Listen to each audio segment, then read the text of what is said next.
Have you thought about attending an EMS conference, but you're not really sure? Maybe you think that it's just a trade show for vendors to peddle their wares. Or perhaps it's the topics and the speakers that are too boring and pedestrian. Maybe you think you can do better. Maybe you have something that you'd like to contribute. Well, to answer these questions and more, we have a special edition podcast, joint podcast between EMS Road and CritMedic. Stay tuned.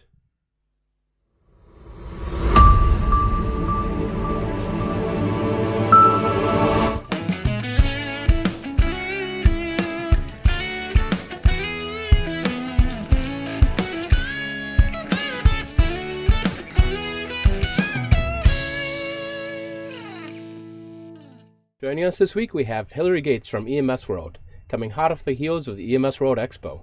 How are you today, Hilary? Doing great. Thanks for having me, Dom. So talk to me a little bit about the EMS World Expo. Why should EMS providers consider going to this? Isn't it just a big trade show for vendors? Oh, heck no. We've got, we happen to have the biggest trade show, EMS dedicated trade show in the world, but we also have 3 days of main conference offerings as well as 2 days of pre-conference workshops, over 250 hours of continuing education delivered by over 200 speakers this year.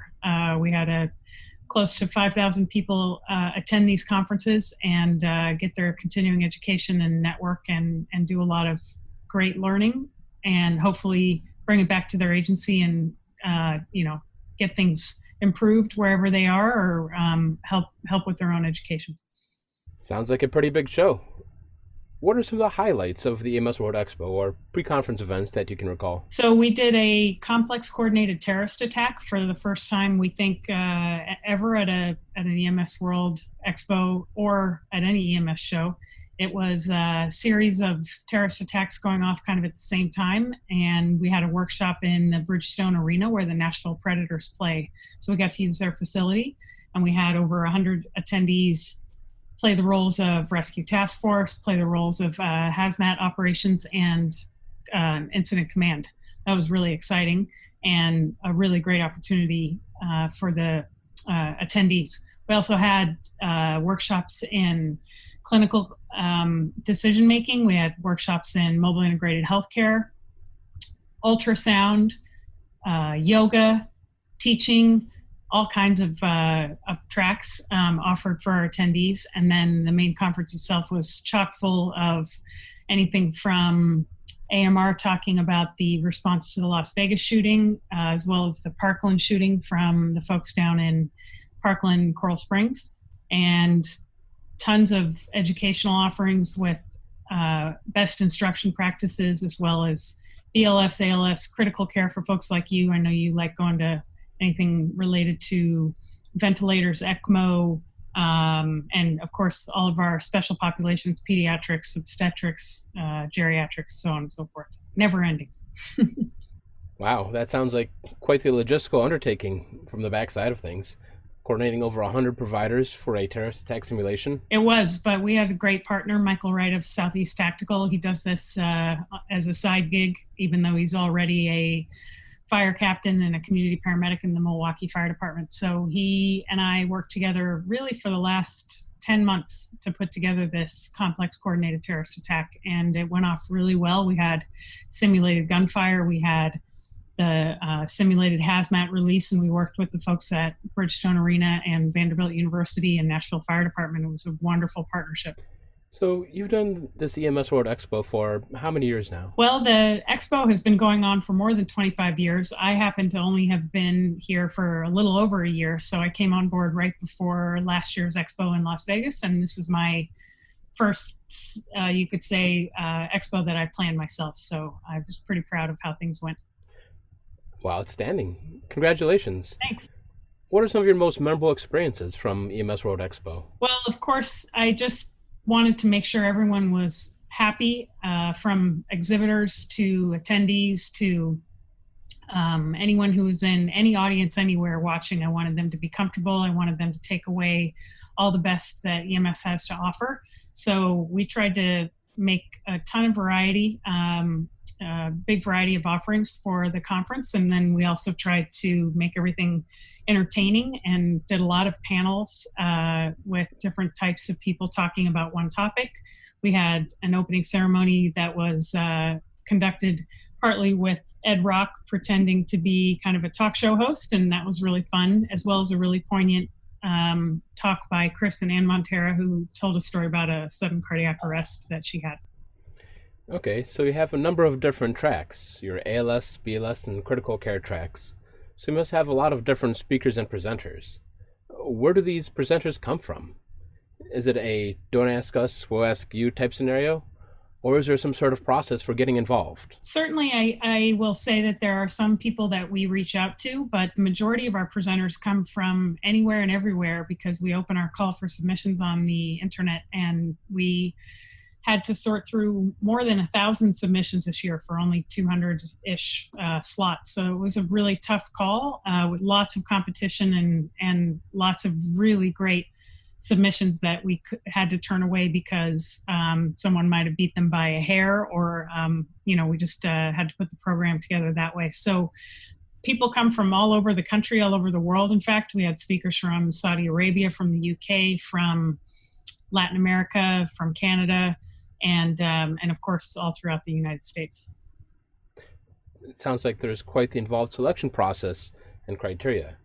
What does EMS World Expo look for in terms of someone who wants to be a presenter? The most important thing is that the presenter's submission comes across as unique and innovative, but also has a sound basis in clinical decision-making and clinical care and science and research.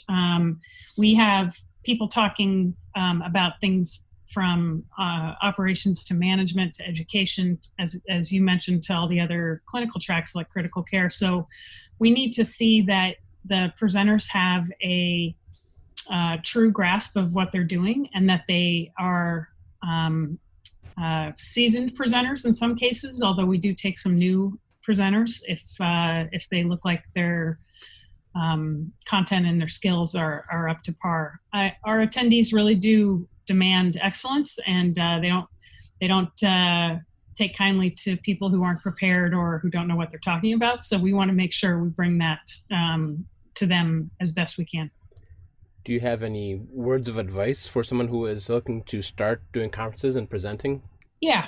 One of the most important things is to really think about ways to distinguish yourself and distinguish the topic that you're submitting. So if you've done a whole bunch of work, let's say in your agency on maybe quality assurance and cardiac arrest outcomes or something, and you have a novel way of looking at that, or you have a story to tell that's really intriguing, that's probably going to be a more creative and well-received presentation than, say, talking about how to manage an airway if lots of other people are also doing the same thing.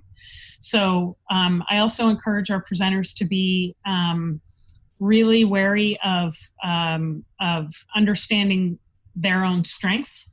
So you do need to know what you're talking about and feel comfortable about the topic that you're presenting. And I think that's really the most important thing, because if you come across to the attendees as a little unsure or uncomfortable about your topic, then kind of lose the audience right away. Well, public speaking is definitely a challenge in itself. It is. So what's the process for applying to be a presenter? So as I mentioned before, the website that we put up for the call for submissions or call for presentations is a really intuitive site where you essentially get to go through and show all of the parts of your presentation, from the learning objectives to the outline to the your own credentials and all the things that you can present to us as, yes, I should give this talk, and here's why it's important right now. Once that happens, after a month or about 6 weeks this year, we'll have that submission period open, and then we move it over to our reviewers, who are comprised of various advisory board members from EMS World, as well as some partners like NAEMT and the IAF-CCP to help us go through those submissions. And more than one pair of eyes for sure looks at those things, and then we try to recommend which things go into kind of the final pot. And then working with our medical director, Michael Daly, we try to kind of sort it down to the last and the best and the brightest. So the period opens in about 6 weeks' time? Yeah, so for a total of 6 weeks, we're going to open it probably in about a week, so right around November 19th, and then we close it right around the first of the year so that we have time to go through the review processes I mentioned, as well as make sure that we have the information ready for our printed guide that starts to mail in the spring and put up on our website and that kind of thing. It takes a long time. So I'll make sure that I get a description down below with the link, and hopefully we can get a number of people applying. I know New York State gets about 10,000 new EMS providers credentialed every year, and of those, if 1% have something useful or informative they would like to contribute, it could be extraordinarily beneficial for everyone. So hopefully we can get some more folks interested in putting in applications to be presenters. That'd be great, Dominic. And I do want to stress that we do want to look for and mentor new speakers. And we have a new speaker mentorship program that we started this year and will continue into next year, where you're paired up with a mentor who is a seasoned speaker who can help you with not only your presentation materials and your content, but also your delivery and help you kind of go through the things you don't think about, like are you going to have the right computer dongle to connect to the AV system, and getting to the room early, and all the kind of little things that seasoned speakers are really used to, but new speakers aren't. Well, I know certainly no plan survives contact with the enemy intact without any sort of changes. There's a number of technical problems that can and will occur. That's exactly right. One of the things I try to tell everyone is pretend you don't have a PowerPoint. What would you do? Would you still be able to give your talk in an hour? And the answer should be yes, you should be able to. So if you happen to be selected, what are some of the things you have to look forward to? Are there any sort of conference perks that go along with being a speaker or presenter? Certainly. We offer a free registration for the speaker, and then for other people that they want to bring. We obviously have, as I mentioned, the new speaker mentorship program, where we pair up those seasoned speakers with the new speakers. That's been very fulfilling for both parties that participated in that this year.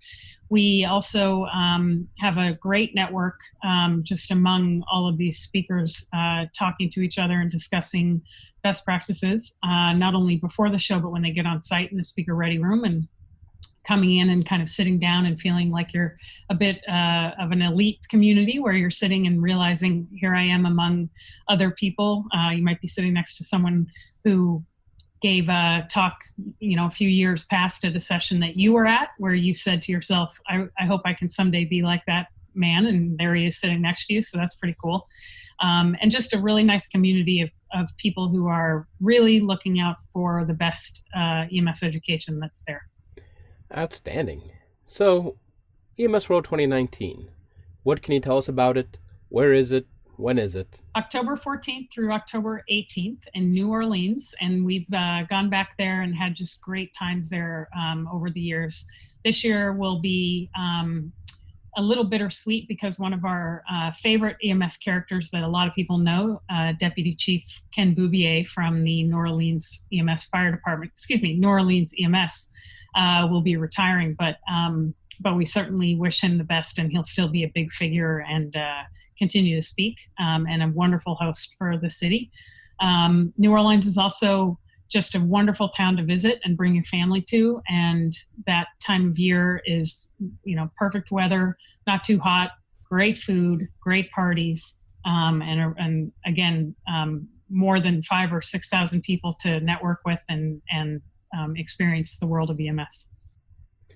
Well, thank you, Hilary, and I hope to catch you at EMS World 2019. Me too, Dominic. I hope you can come and hopefully bring your podcasting stuff, and perhaps we'll get you a little space to do some podcasting from the show. That would be terrific.